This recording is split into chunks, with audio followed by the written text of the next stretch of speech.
بسم اللہ الرحمن الرحیم الحمد للہ رب العالمین والصلاة والسلام علی سید الانبیاء والمرسلین قال اللہ تعالی وتبارک فی القرآن المجید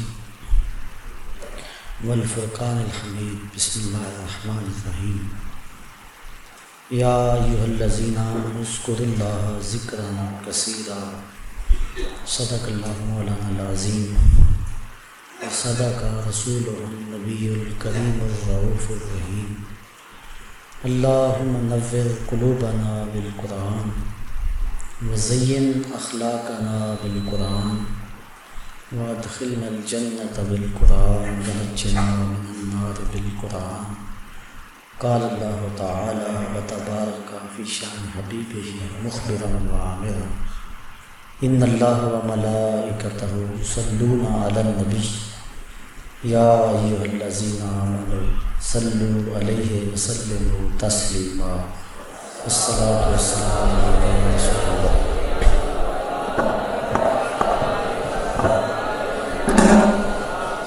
الصلاۃ والسلام علیک یا رسول اللہ وعلی آلک واصحابک یا محبوب رب العالمین۔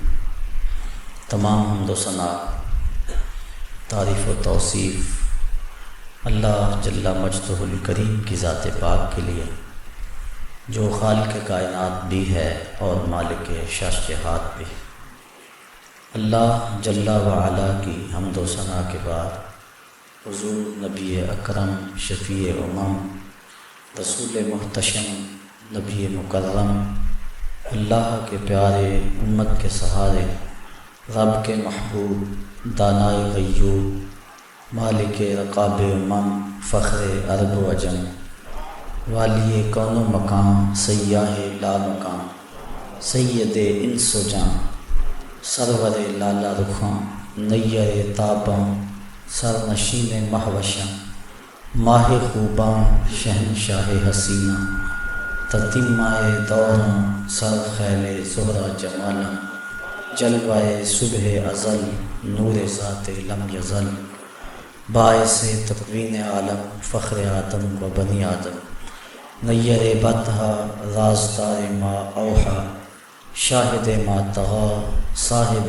علم نشرہ معصوم آمنہ احمد مجتبیٰ حضرت محمد مصطفیٰ صلی اللہ علیہ وسلم کے حضور ناز میں اپنی عقیدتوں ارادتوں اور محبتوں کا خراج پیش کرنے کے بعد واجب الاحترام ذوی الاحتشام برادران اسلام السلام علیکم ورحمۃ اللہ وبرکاتہ۔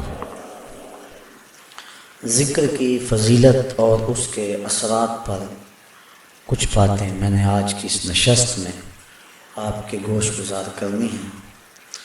بارگاہ رب العزت میں دعا ہے کہ مجھے حق کہنے کی اور ہم سب کو عمل کی توفیق عطا فرمائے۔ قرآن مجید کے جو بابرکت کلمات میں نے آپ کے سامنے تلاوت کرنے کا شرف حاصل کیا، اللہ تعالیٰ جل شانہ نے ان میں ارشاد فرمایا، اے ایمان والو، اللہ کا کثرت سے ذکر کرو۔ ذکر یاد کرنے کو کہتے ہیں۔ اللہ تعالیٰ جل شانہ کا ذکر کیا مفہوم رکھتا ہے؟ میرے خیال کے مطابق حضرت شیخ مجدد الفسانی علیہ رحمہ کا قول اس پہ قول فیصل ہے۔ آپ فرماتے ہیں، حقیقت الذکر رفع الغفلہ، ذکر کی حقیقت یہ ہے کہ غفلت زائل ہو جائے۔ ایک آن کے لیے بھی اپنے رب سے بندہ غافل نہ رہے، یہ مقصود ہے۔ چونکہ اگر غفلت زائل ہو گئی تو بندہ ہر لمحہ ہر آن ذاکر ہے، اس کی زبان ذکر کر رہی ہے یا نہیں۔ یہ آگے صورتیں ہیں ذکر کی، ذکر لسانی، ذکر قلبی، ذکر روحی، ذکر سری، ذکر خفی، ذکر اخفا، یہ اقسام ذکر ہے، لیکن حقیقت ذکر غفلت کا زائل ہو جانا ہے۔ ایک دم بھی بندہ اپنے مالک سے غافل نہ رہے۔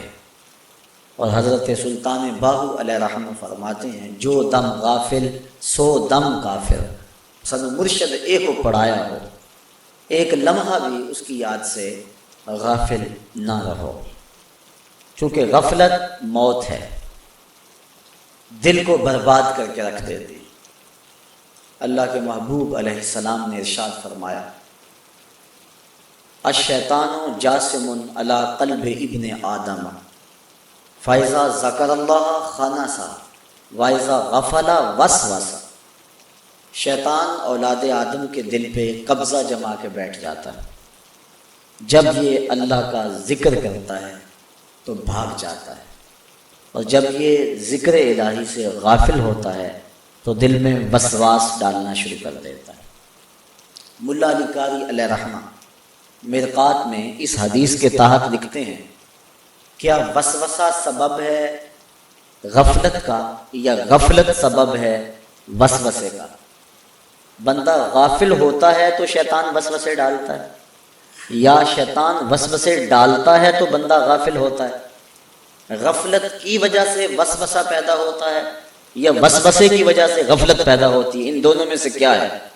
تو آپ فرماتے ہیں کہ حدیث کے لفظ ہیں اذا غفل وسوسہ، جب بندہ غافل ہوتا ہے تو شیطان وسوسے ڈالتا ہے، اس لیے یہ غافل نہ ہو تو شیطان کو موقع ہی نہ ملے۔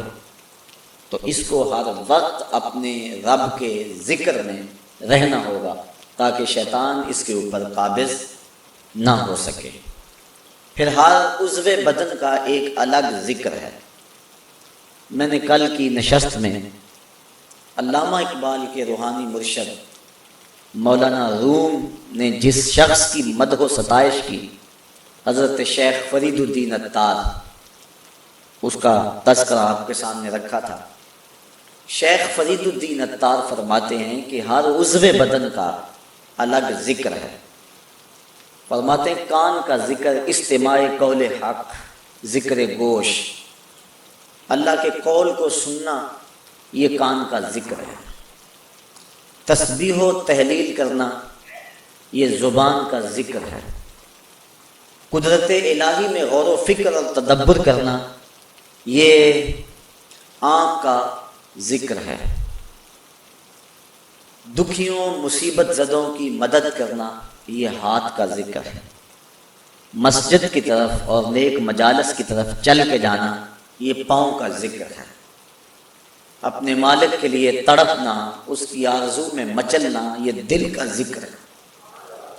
تو ہر عضو بدن کا ایک الگ ذکر ہے، اور اس عضو بدن کو اس ذکر میں مصروف رہنا چاہیے۔ اور کثرت سے ذکر اللہ کی رحمتوں کا بندے کو حقدار بناتا ہے۔ میرے اور آپ کے آقا و مولا حضور ختمی المرتبت صلی اللہ علیہ وآلہ وسلم نے ارشاد فرمایا، ذاکر اللہ فی الغافلین کا شجرۃ الخضراء فی وسط الحشیم۔ غافلوں میں اللہ کا ذکر کرنے والا ایسا ہے جس طرح سوکھی سڑی گھاس کے اندر شجر سایہ دار ہوتا ہے۔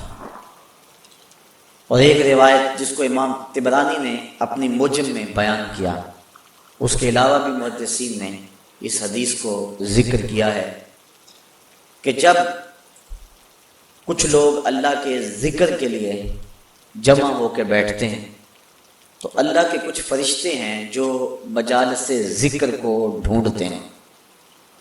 ان کی تخلیق کا مقصد یہ ہے کہ مجالس ذکر میں جائیں، آفاق کے کونے کونے اور گوشے گوشے میں وہ سیر میں رہتے ہیں ہر وقت، اور جہاں مجالس ذکر ملیں وہ پہنچ جاتے ہیں۔